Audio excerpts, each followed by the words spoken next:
والذين هم لأماناتهم وعهدهم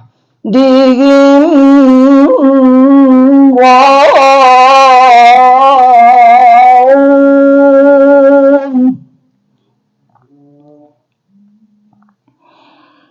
والذين هم على صلواتهم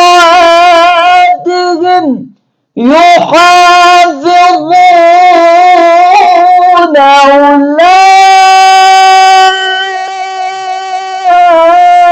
أولئك هم الوارثون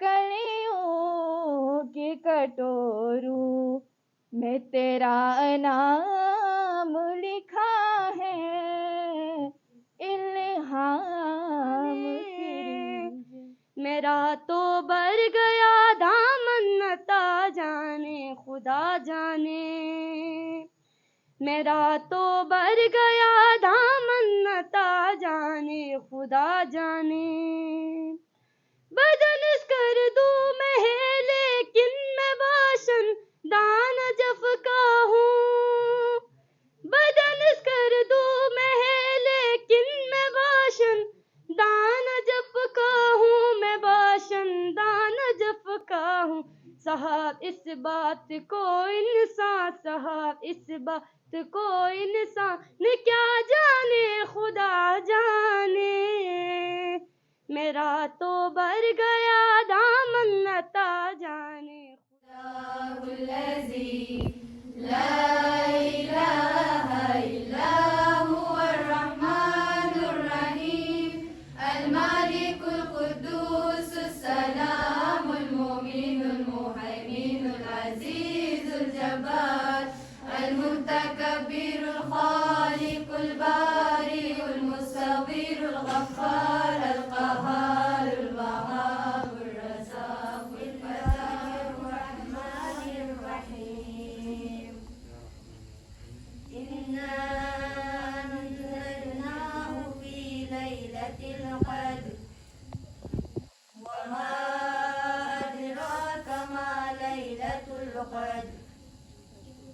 लैलतुल क़द्र खैरुम मिन अल्फ़ि शहर तनज़्ज़लुल मलाइकतु बिर्रहमानिर रहीम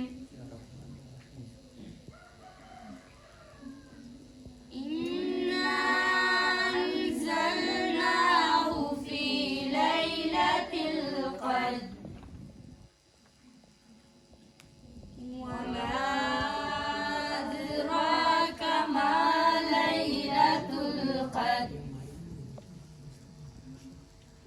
लैलतुल क़द्र खैरुम मिन आनिर रहीम इन्ना अंज़लनाहु फ़ी लैलतिल क़द्र वमा अदराका मा लैलतुल क़द्र लैलतुल क़द्र खैरुम मिन अल्फ़ि शहर तनज़्ज़लुल मलाइकतु इन्ना अंज़लनाहु फ़ी लैलतिल क़द्र वमा अदराका मा लैलतुल क़द्र तनज़्ज़लुल मलाइकतु वर्रूह फ़ीहा बिइज़्नि रब्बिहिम मिन कुल्लि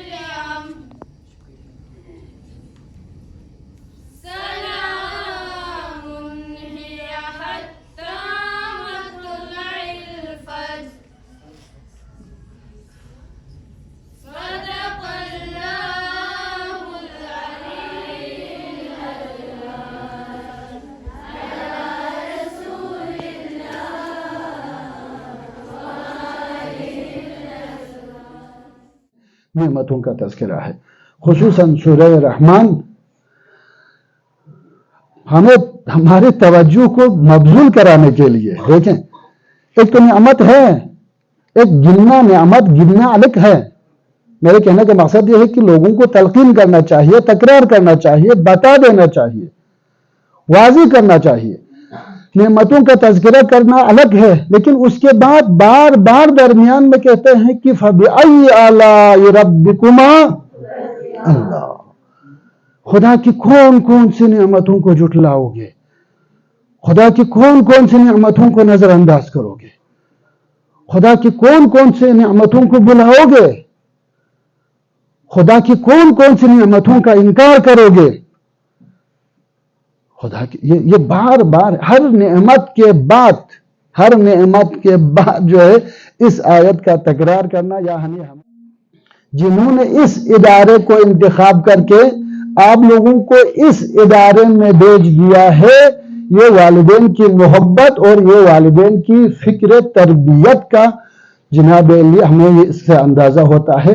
اب یہاں بیچ کے والدین مطمئن ہے کہ میری بیٹی کو وہاں کوئی تکلیف نہیں ہے، تربیتی مراحل سے گزر رہے ہیں، قرآنی ماحول ہے، دینی ماحول کے ساتھ ساتھ تعلیمی ماحول ہے، تو والدین مطمئن.